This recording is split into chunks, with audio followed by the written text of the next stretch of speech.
இன்னைக்கு வந்து பாப்புக்கு வந்து ரொம்ப சளி பிடிச்சிருக்குது. அதனால அதனால நான் வந்து நண்டு வறுவல் பண்ணி கொடுக்கலாம் அப்படின்னு சொல்லிட்டு இன்னைக்கு நான் நண்டு 1 கிலோ வாங்கியிருக்கிறேன். இந்த நண்டு எப்படி செய்யறது அப்படின்னு சொல்லி நான் உங்களுக்கு காமிக்க போகிறேன்.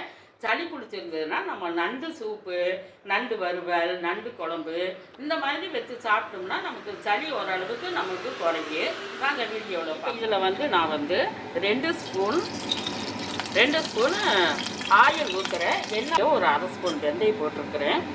சீரகம், மிளகு போட்டுறேன். பூண்டு வந்து நான் 20 பல்லு பூண்டு, நாட்டு பூண்டு எடுத்து வச்சுருக்கிறேன். இதையும் போட்டுக்கலாம்.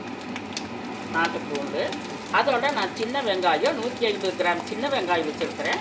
அதையும் போட்டுக்கலாம்.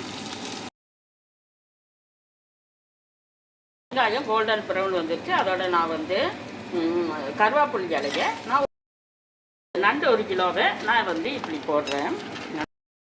கரண்டி போடாதே நம்ம வந்து குளிக்க விடணும். மேலே இருக்கிறது மேலே வரும். இப்படி எல்லாத்தையுமே சேர்த்து இப்படி மேலே.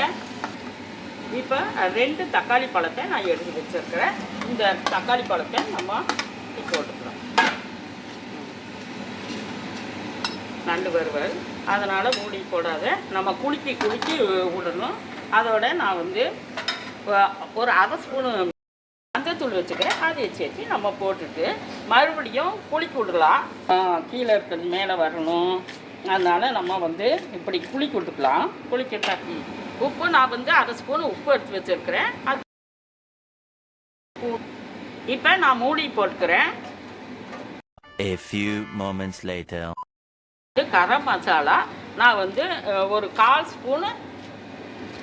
ஸ்பூனு சிக்கன் மசாலா 1/4 ஸ்பூனு, வரமல்லித்தூள் 1/2 ஸ்பூனு, சில்லி பவுடரு ஒரு 1/4 ஸ்பூனு.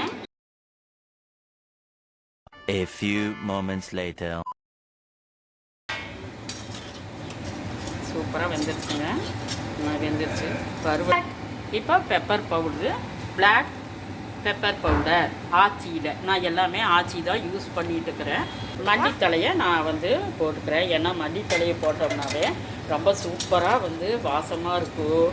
சின்ன பிள்ளைகளுக்கு ரொம்பவே நல்லது. நாங்கள் கட் பண்ணி வச்சுருக்கோம். அதை வந்து இந்த இதுக்குள்ளே ஸ்குவீஸ் பண்ணி இதில் வந்து